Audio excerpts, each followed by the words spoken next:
For many who don't understand why many of us here don't want Buc-Ee'S, this was a presentation given by Mike Zoroff on the March 25th hearing, which I attended, and many of us attended and spoke during, about the issues. He made his presentation. He works for a Stafford Planning Commission, and he made his presentation and his recommendation at the end for the reclassification from B2 to B1, which is what we are now. B2 is urban commercial, normal businesses, to having a convenience store at the size of Buc-Ee'S, 75,000 square foot convenience store, and also conditional use permit. After he makes his presentation for all the reasons, it concerns public safety, the VDOT, traffic, environmental, everything that's going to be mentioned in this presentation, which I'm going to play so you can see it. The professional, his recommendation, non-bias, was deny the reclassification, the rezoning, and the conditional use permit, CUP. Deny the first one and the second one, which allows development for Buc-Ee'S Travel Center. Don't want it. He said it's a bad idea. Right on top of the residential community, bad idea, don't do it. So I'm placing on the presentation. You can see it for yourself, for the horse's mouth, and yet the Planning Commission, 4-3, voted to recommend it forward, even though their own professional, Mike Zoroff, said, don't do it. Don't recommend it. Don't recommend it on both of them. So I'll play it now and see what you can hear, reasons why.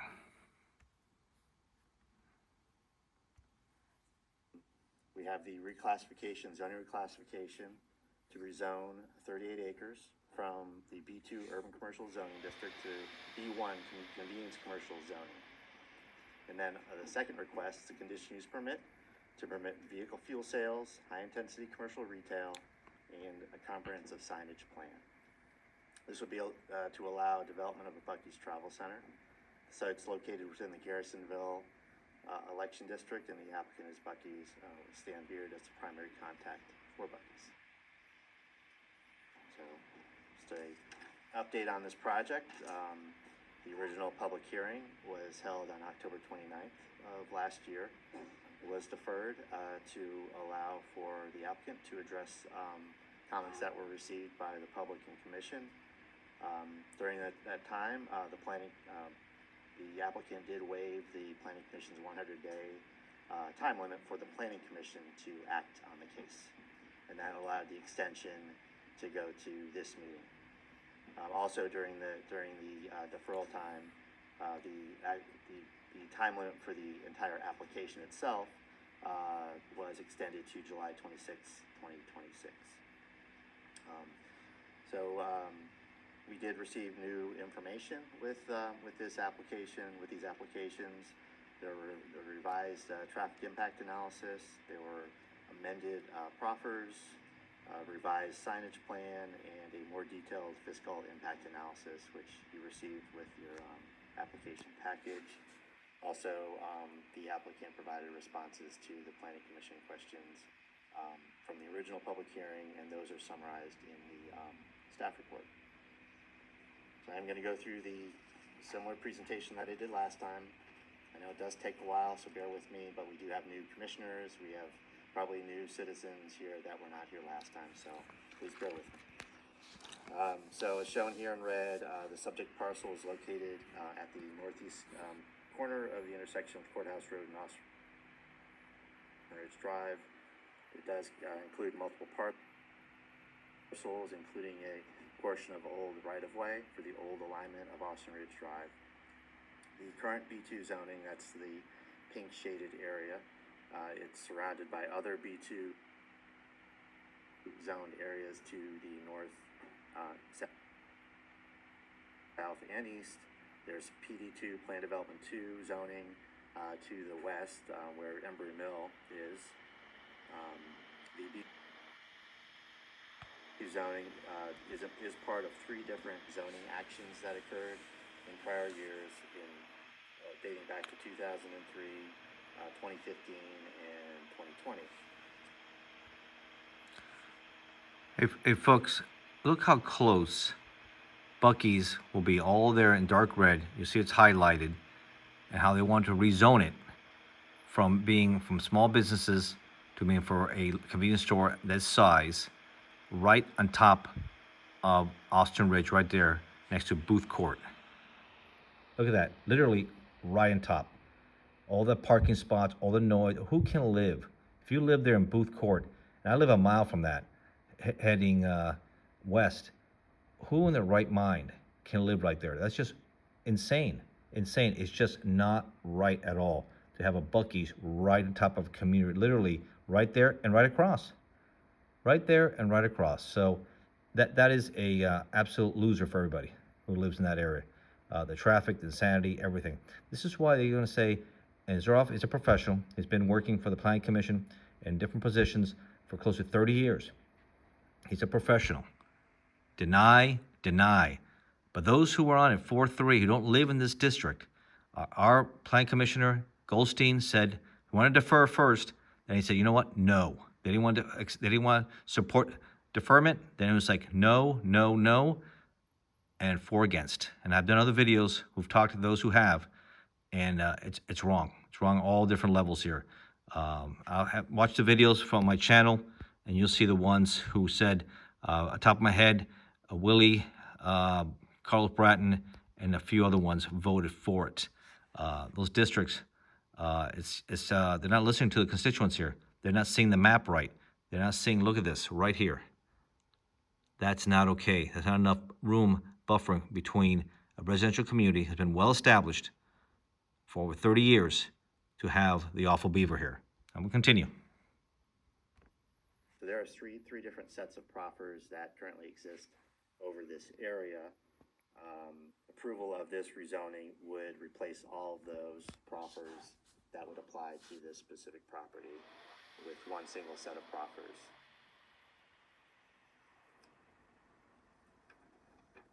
The site's currently undeveloped with a mix of trees and underbrush. It was previously rough graded and includes several stormwater basins. Topography is gradual across the site and slopes downward from west to east. There's a drainage channel with wetlands that bisect the site in the vicinity of Sunflower Drive.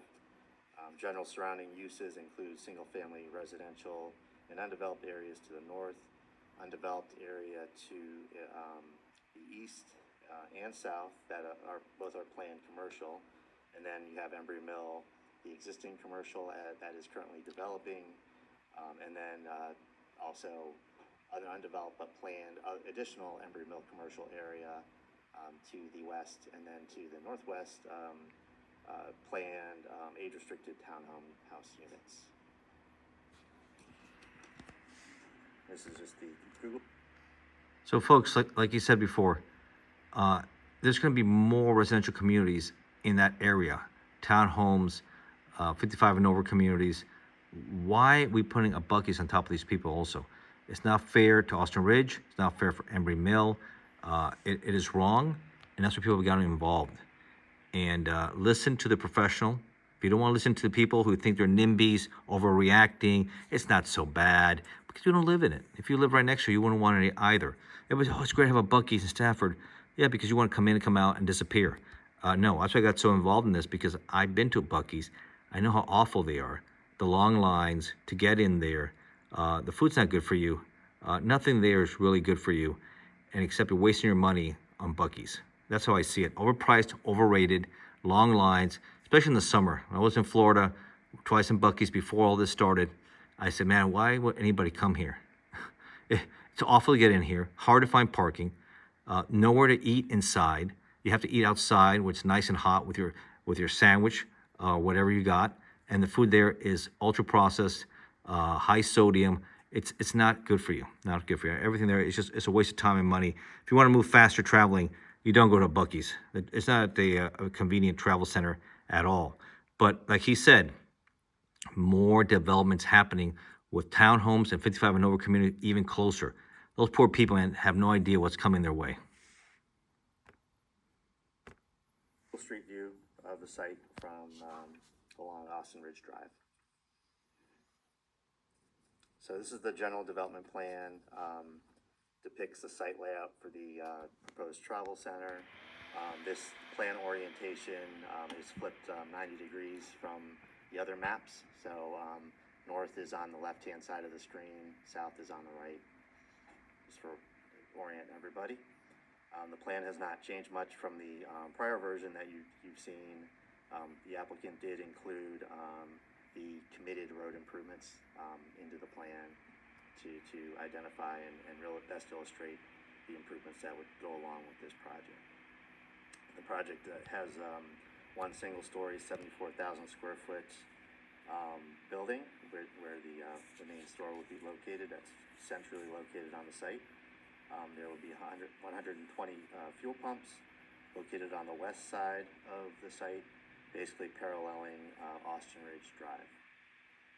There are 5 access points proposed, one via direct separated access ramp and lane off of Interstate 95 southbound, 2 directly off of Austin Ridge Drive, and then 2 access points off of a newly constructed public road on the northern end of the site that would be called Israel Rodriguez Drive.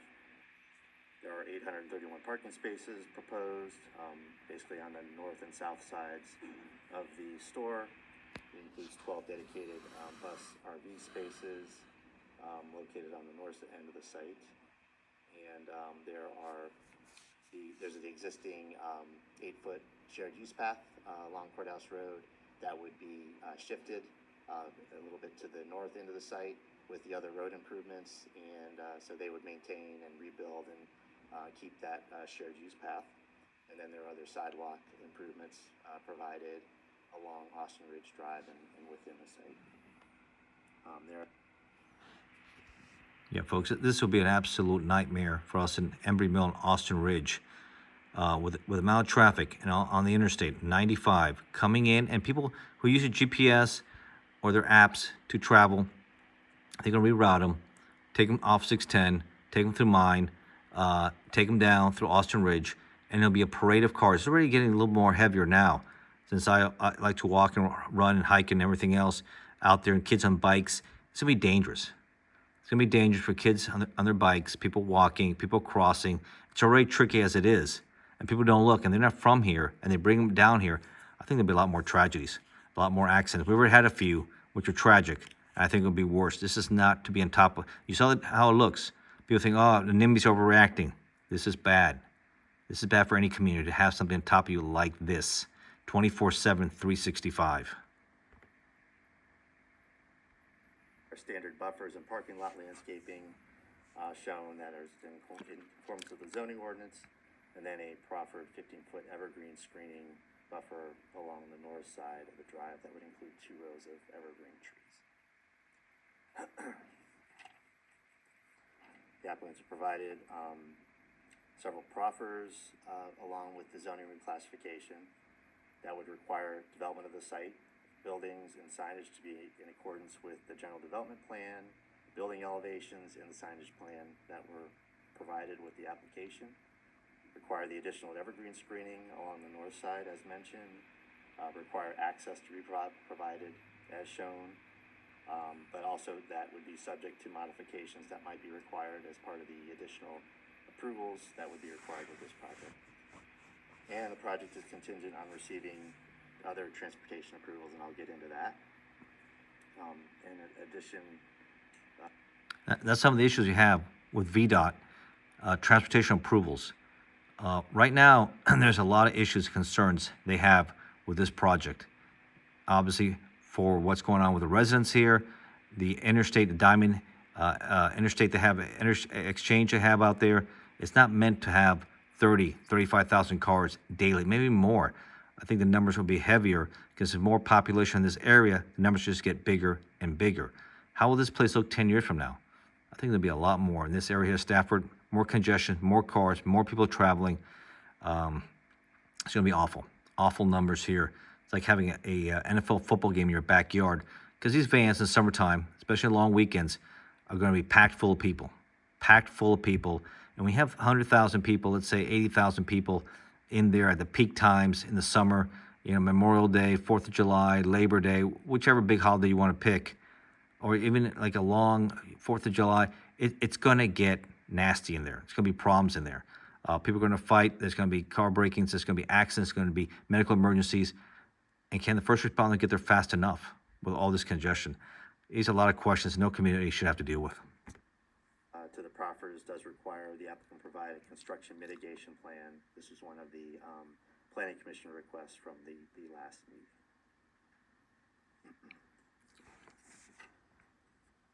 The applicant's committing to several road improvements. There are changes and updates to those improvements. Those are highlighted in red on the screen. It does include a series of Austin Ridge Drive, Courthouse Road intersection improvements. It does include a new change is 3 exclusive southbound left turn lanes on Austin Ridge heading onto Courthouse Road. Currently you have 3 left turn lanes, but the third left turn is a shared through and right movement, so it would be fully dedicated 3 left turns and then 1 dedicated through lane continuing south across Courthouse Road. Constructing intersection controls on Austin Ridge Drive that might be recommended in the OSAR, which is an acronym for Operational and Safety Analysis Report, which is a separate approval that's required, which I'll get into as well. They might not get that approval from OSAR because there's a lot of concerns what's going on here. I mean, safety concerns, there's traffic congestion, even with this mitigation, there still will be huge delays because the end, they don't know the numbers. We don't know the amount of people are going to come in, the problems are going to cause. And if there's an accident, I mean, this would be a nightmare. Let's forget cars, they're not from here. There's going to be accidents. There's going to be problems. Knowing the right, we're going to be pretty much prisoners in here and almost impossible to get out with a parade of cars coming in. No one wants to live like this. No one wants to live like this. This is meant to put more out there, maybe near the airport or other locations, but not extra 140 on top of residential communities. These mitigations really not going to solve it. At the end, maybe they don't get recommended by the OSAR. This might even get approval by the Board of Supervisors. OSAR might still say no.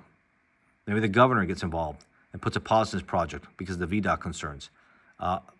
Legal action, also a possibility. Put injunctions based on what's going on here. There's no guarantee because Board of Supervisors says yes, which they shouldn't, because right here, it's going to be the same recommendation. Most likely the same thing's going to be said by Mike Zoroff if he does the presentation. Deny the 2 for the rezoning. No one wants a convenience store this big, or the other CUP, continued use permit.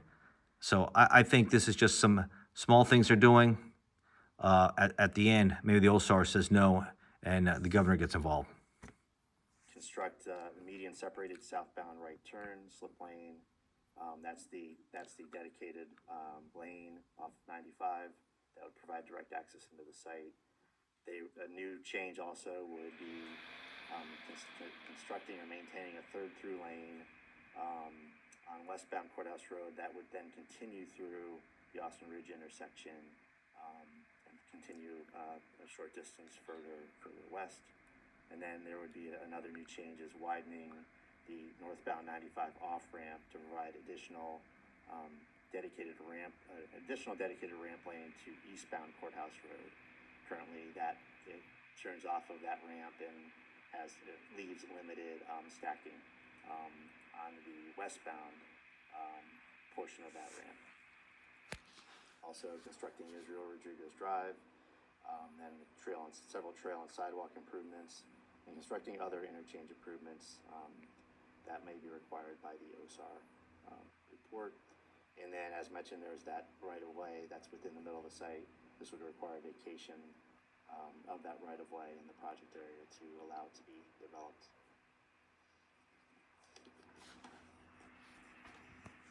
The following are staff analysis points. In consideration of the zoning change, the applicant is requesting the rezoning from B2 to B1 as a retail store component of the proposed Buc-Ee'S is considered a high-intensity commercial retail use due to the amount of traffic generated.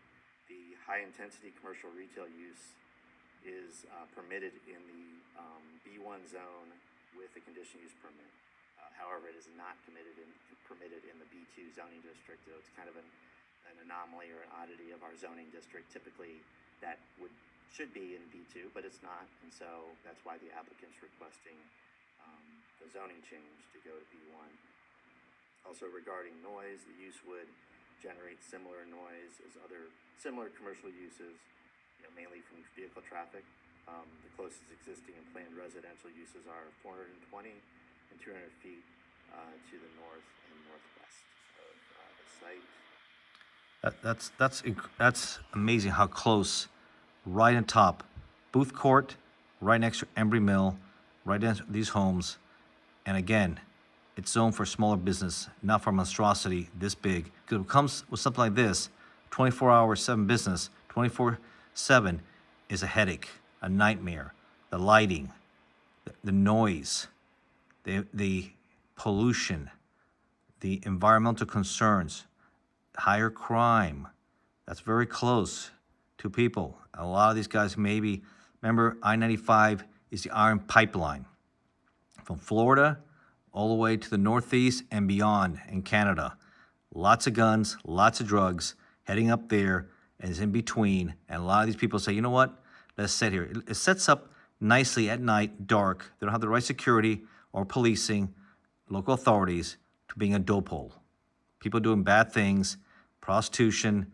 A lot of these travel centers, that's where they end up being. A place where people meet to do bad things and they figure out where else we can go. Right next to people's homes, we pay good money. If a lot of us knew there was going to be a Buc-Ee'S built here, they want to rezone it. But the professionals here recommend against this because they know it's not right for the community who pay a lot in taxes. A lot of us pay a lot in local, not only for the vehicle tax, real estate tax, sales tax, all these taxes we get here. State taxes, state income taxes, gas taxes, and then of course federal taxes. To be treated like this for an out-of-state business, out of Texas, Lake Jackson, well, there's other options here locally that could be a better fit, healthier for the community. It's wrong on all counts. It's narrow-minded. Narrow-minded by those who voted, who not understanding those who spoke. 5-1. I was there. I've been there for almost all the meetings dealing with Buc-Ee'S, speaking, not just in front of the board, but in the media, writing about this, getting involved as much as I can at all different levels. They have petition, change.org. Almost 3,000 people saying, we don't want Buc-Ee'S here. Comments. They're like falling on deaf ears. They don't care. They really don't care. And they said, this is what we need because we're desperate for tax revenue. If they're desperate for tax revenue, bring the right businesses. Don't bring something like this. And if you have to, like we all do, you live within your means. You tighten that belt and you make the cuts. What's necessary, what's nice to have, what we need to have. We need it, fine. If it's something we don't really need, then it's time to cut it or privatize it. And time to make those tough decisions. Stop just spending and learn how to live. These never-ending tax increases is a failure for Virginia. And that's why Virginia's getting a bad reputation throughout the country. We want to gerrymandering and also want to raise taxes and wants to be another New York City. And no one wants to see that. So these are the things they have to keep in track. It's a it's a mixture of different politics, Democrats, Republicans, Independents, moderates, but no one, we all agree, want to see a Buc-Ee'S on top of us. Regarding lighting, site lighting would generally be similar to other commercial establishments and would be installed in compliance with the zoning ordinance. Fuel canopy lighting, though, is brighter than regular parking lot lighting. With the larger than normal fuel canopies, the site may generate greater light impacts. In an attempt to mitigate impacts, there would be a proffered double row of evergreen trees along the north, as mentioned. And a proposed condition would restrict the location of the fuel canopies no farther north than where they're currently shown and proposed. Can you imagine living on Booth Court there with these monster lights at night, especially in the wintertime, which is dark, most starts like around 5? That would be insane. It'll be hard to sleep at night, no doubt about it. Fuel canopy with a noise. If you're there on Booth Court right across at Embry Mill, nightmare. This is a nightmare.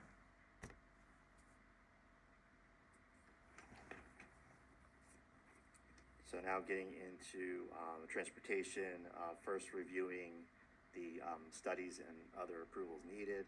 Buc-Ee'S is required to develop the traffic impact analysis. Any other project going through the same process and is of certain size would require a traffic study as well to determine transportation impacts and improvements necessary for the proposed development. This involved meetings with VDOT and the county staff prior to submitting the applications to identify the scope of the study. The traffic analysis is complete. It has been through 6 revisions. Buc-Ee'S also would be required to develop a signal justification report for any new traffic signals proposed for the development. It's customary for this to be completed after project approval, closer to the time of construction, to give a better realistic. Yeah, it should be none of this because he's saying deny it. It shouldn't be even going for. We shouldn't even be in this. And because how much are they going to do modifications? As little as possible. As little as possible because it's their business. They're here for their bottom line, not for the welfare of the community. And that's a fact. That's a fact of business like this. And I've been studying it now. I've been involved in this cause now for over 2 years, almost 2.5 years. And they're about expansion anywhere they can, as much as they can, regardless of the community. The communities that want it, great. Obviously, this one here does not. View of the conditions on the ground. With this project, the proposed modifications to the exit 140 interchange will require an operation and safety analysis report, which involves federal highways and VDOT. This is in the process of being developed. Per the proposed proffers, Buc-Ee'S will be required to provide mitigation for any measures the OSAR identifies as Buc-Ee'S responsibility. On the last point, a limited access control change will need to be approved by the Commonwealth Transportation Board with a request made by the Board of Supervisors by resolution. So there'll be a separate approval for that even to be requested. The stretch of Courthouse Road from the exit to Austin Ridge is considered limited access, meaning site entrances are not permitted. So to have this new access road across the site requires that special approval. Hopefully they don't get it. Going over the traffic analysis and some of the background details, the traffic impact analysis studied impacts on several surrounding signalized and unsignalized intersections along Courthouse Road and Austin Ridge Drive. There are 2 evaluation scenarios. Scenario A focused only on the impacts generated by Buc-Ee'S itself on the network.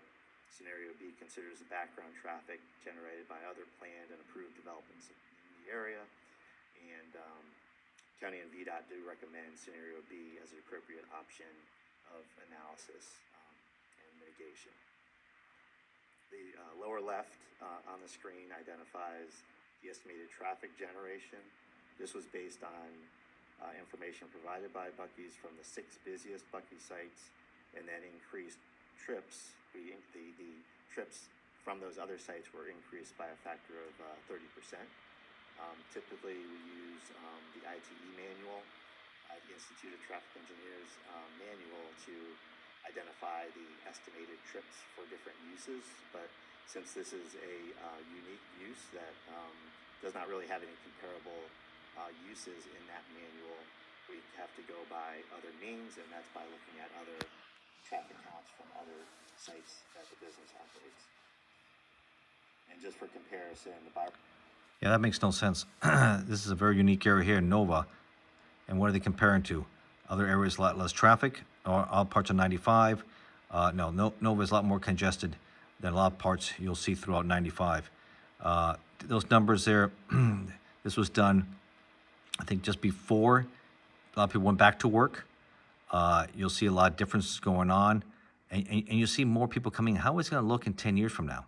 That's the key right there. These are numbers right now. But 10 years from now, it's going to be a lot more people, a lot more total per day. I say the number's going to be a lot larger here. So they try to mitigate what their responsibilities are.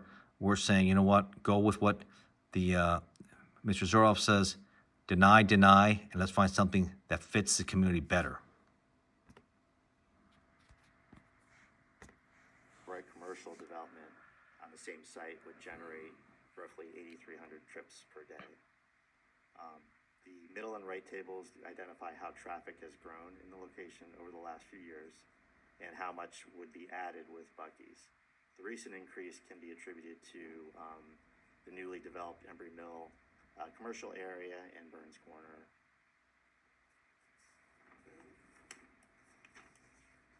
Yeah, traffic's going to definitely increase a lot more, no doubt. Nobody wants that. The results highlights of that traffic study.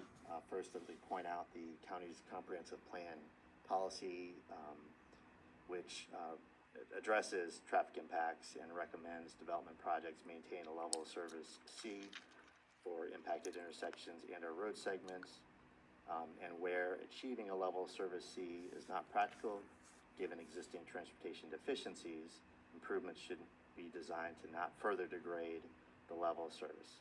So this is measured and tested by identifying the level of delay that might be created by a specific use. This slide points out the intersections that are not in conformance, as the project would cause level of service impacts to degrade below a C grade. And also, if that grade is already below level of service C, they would experience increased delay. So to explain, the first intersection on the left column, the Courthouse Road eastbound-westbound intersection, this is one of the Courthouse Road crossovers within the Divergent Diamond intersection. That's intersection ID number 8. In the morning peak hour, AM peak hour, it anticipates in the year 2032, the intersection without Buc-Ee'S would have a delay of 28.3 seconds, and with Buc-Ee'S, a delay would be 46.7 seconds. Yikes, that's awful. So with Probably worse than that too. level of service reduction from C to D. And these are intersection averages. The traffic study also looks at the different movements through an intersection, such as the through movements, left turn movements, right turn movements, and identifies the level of service delay for each. Lots of delays and lots of degradation going on. And generates an average. This means that some movements may be impacted more negatively and others may be less, or actually show improvement. This is a loser for us. Staff points out that the main intersection of concern is intersection number 4, the Courthouse Road, Austin Ridge. Where most of us live, right on Austin Ridge. Shows an increase in delays on average of that intersection of 24 seconds. We'll probably end up being a lot more. So looking at that intersection, the weekend peak hour conditions, they anticipate the 24-second overall delay increase. Stafford Court does identify some of the specific traffic movements, then that would also experience delays that contribute to this 24-second average increase.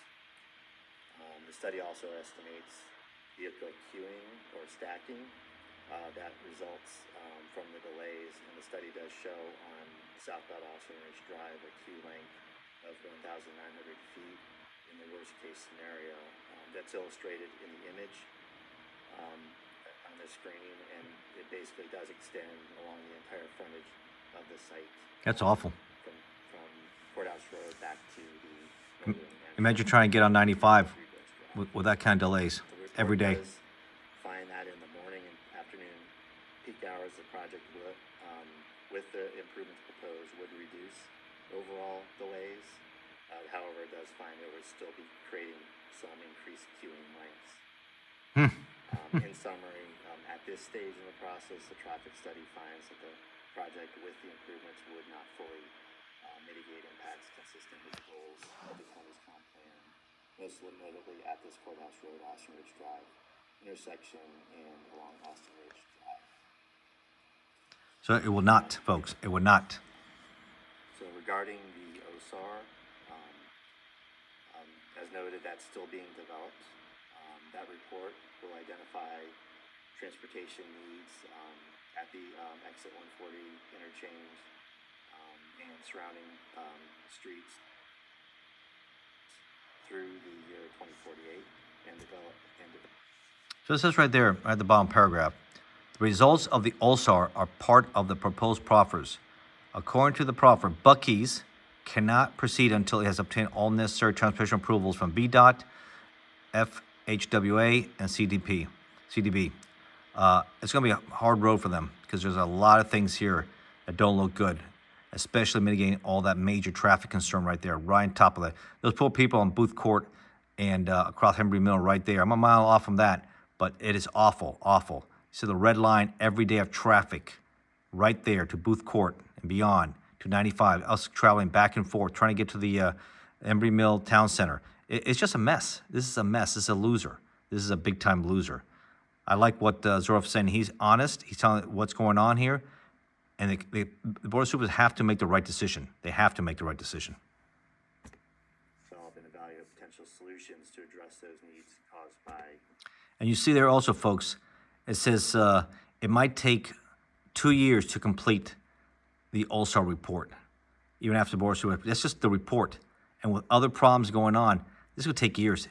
Even if approved, this may never happen. This might take 5-6 years. It's going to be a long road, a long haul for these guys. And I think with attorneys involved, injunctions, All-Star, the governor, even if the Board of Supervisors does the wrong thing, just like the Planning Commission does, it's going to be a long haul for Buc-Ee'S. Buc-Ee'S development. The report would also identify if additional transportation mitigation would be needed that is not due to Buc-Ee'S development. The properties do require Buc-Ee'S to implement the results of the OSAR and the recommendations that come out of that.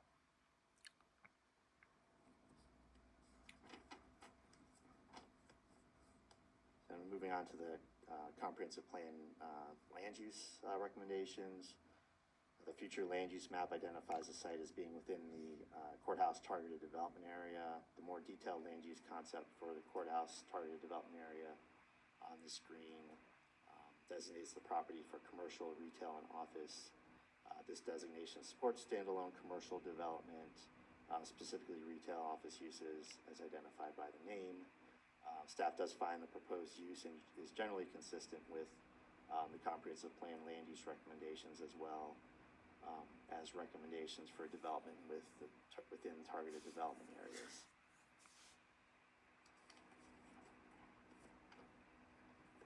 Policy 2.1.3 of the comp plan lists a series of characteristics that development proposals should strive to incorporate.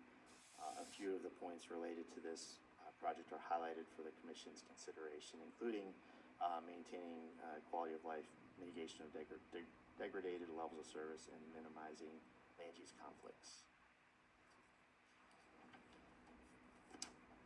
These are the proposed building designs which the applicant is proffering to follow. The neighborhood design standards element of the comp plan includes architectural guidelines. These elevations are providing many of the recommended design features in that plan. Now, covering some of the different aspects related to the conditional use permit. Again, the conditional use permit would be to permit your vehicle fuel sales, high-intensity commercial retail, and include the approval of a specific comprehensive sign plan. The conditional use permit is considered for these uses as they may generate greater impacts on surrounding properties or roadways. The fuel sales and high-intensity commercial retail would typically generate more traffic than other uses that otherwise might be allowed by right. And the traffic use issues and light impacts issues have been addressed or will be addressed in this presentation. The comprehensive sign plan is a separate issue that I'll also get into within this presentation. The comprehensive sign plan was submitted with the conditional use permit application. It outlines in detail the proposed locations and dimensions of signage on the property, specifically freestanding signs, wall signs, and fuel canopy signs. This image shows the location of these sign elements. The zoning ordinance permits a comprehensive sign plan to establish the signage details for a project overall. Some elements of the plan include signage that exceed the standards in the zoning ordinance for signage. I'm going to fast forward a little bit of this to the time of the signage to the end here, since we've heard most of this here. Transportation improvements are being offered to mitigate impacts. The traffic study identifies impacts, some significant, that are not mitigated in conformance with the county's comp plan transportation goals. Also, it's uncertain how the project would comply with comp plan guidelines encouraging development, maintain, or improve the quality of life for all residents and minimize land use conflicts, and uncertain how light levels, due to the overall intensity of the fueling pumps, may impact surrounding existing and planned residential uses. There's a lot of negatives here, folks. A lot of negatives.